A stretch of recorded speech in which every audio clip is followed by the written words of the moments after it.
Let's go through in detail our standing posture that we set up at the beginning of every Pilates class. So we normally start with feet hip width, parallel. Of course, we do all different positions, you don't have to be parallel all the time, but I think what we're going to set up is a point of reference. Neutral, parallel, vertical, so we can move from there. Check your feet are parallel and the same. Quite often, one foot's a little bit further than the other or one's a little bit turned out. Don't stress about it, we've all got these asymmetries, but check it out. So we've got our feet hip width, parallel, and we want to try and have the weight balanced in our feet. So move forward and back, and we try and find the center. And then same thing with the outer and inner edges of the feet. In a perfect world, our arches are lifted, and you can actually think about that and try and draw up those muscles a little bit more. A term we use in Pilates is tripods of the feet sometimes. We don't go into this much detail in every class, but if you're having issues with your ankles and feet, it might be something you want to be aware of. So tripod refers to the ball of the foot underneath the big toe, then the outer edge of the foot near the little toe, and the heel. So you're sort of going through forward, back, inner and outer, trying to get weight as even as possible on those 3 points of the feet. And the best way is just to move around. You'll get better at practicing that. Arches lifted. Then we normally come up to knees unlocked. If you push your knees back as much as you can, fully locking the knees. When we push so much energy back, there's a response in the rest of our body. When we push the knees back, our hips tend to press forward. I'm exaggerating, but that's why we say knees soft, especially if you're someone whose knees hyperextend. And you might know that already. If not, stand next to the mirror. If you fully press your legs back and it looks like your knees go too far the opposite way, your knees hyperextend. So we want to soften the knees. So we've got our feet hip width, parallel, tripods in the feet if you want to be fussy, knees unlocked. Then we normally go to tailbone lengthening down towards the floor, lower abdominals drawing up and in. So we want to be neutral with our pelvis. If we wanted to use some markers, neutral is kind of where our hip bone and pubic bone are in the same vertical line, but that's pretty tricky, right? So that's why we go tailbone lengthening, abdominals drawing up and in. We're all different, yeah, but most of us need that little bit of length, a little bit of reminder to use our abdominals at the front. However, be aware it's not tucking your bum under as much as you can. It's not squeezing the bum muscles.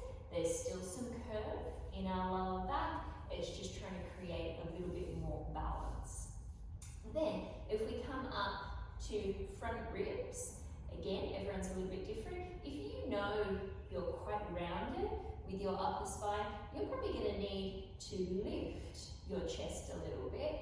However, some people lift too much and will need to soften their front ribs in. So a good way of thinking about it is if we've lengthened our tailbone, feeling a little bit of abdominals, we try and feel that coming all the way up so our front ribs are not poking out, but we're also have our chest open. Now something that's thrown around a lot is shoulders down.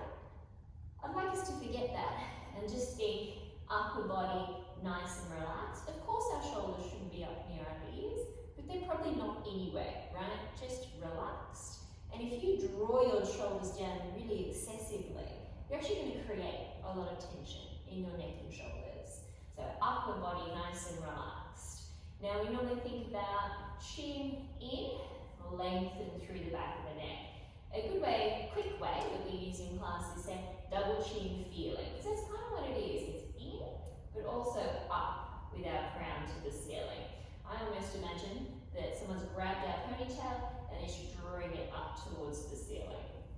Now, you might have heard, press your head back into the seat of the car, things like that. It's a little bit excessive. Your head would be close to the car seat, but a little bit of a double chin feeling is a quick, easy way to do it. So if we bring all that together, that kind of creates our vertical line, us standing up against gravity. Do we still have curves? our spine? Yes. Yeah, it doesn't mean the back of our body is completely straight like a ruler, but in theory we could draw a straight line down through our crown, our ear, our shoulder, our pelvis, slightly behind the knee and down to the center of the ankle. So let's see if we can bring it all together for our perfect posture when we're standing completely still.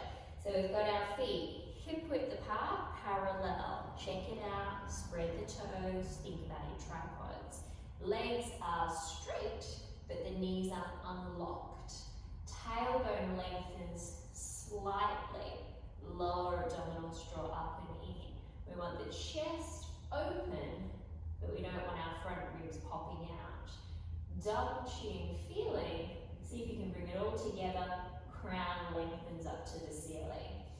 Just breathe. And a good way to make a point of just feeling gravity through our body is to shift the weight forward and back in our feet, because we are standing up against gravity. We're just trying to feel that gravity come down through the body in as even way as possible.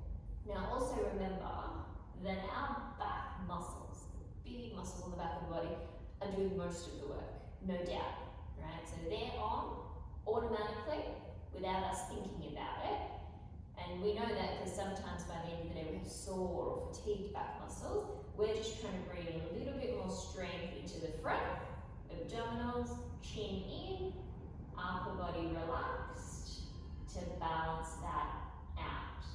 And again, we're going to do that at the start of every Pilates class, not in this much detail. It'll be a quick run through. We're all different. You might have to focus on the arches of your feet. You might have to really focus on chin in or chest open. There'll be some individual stuff that we'll want to work on. One more time, let's run through. Feet are hip width, parallel. Knees are unlocked. Tailbone lengthens. Chest is open. Soft front ribs.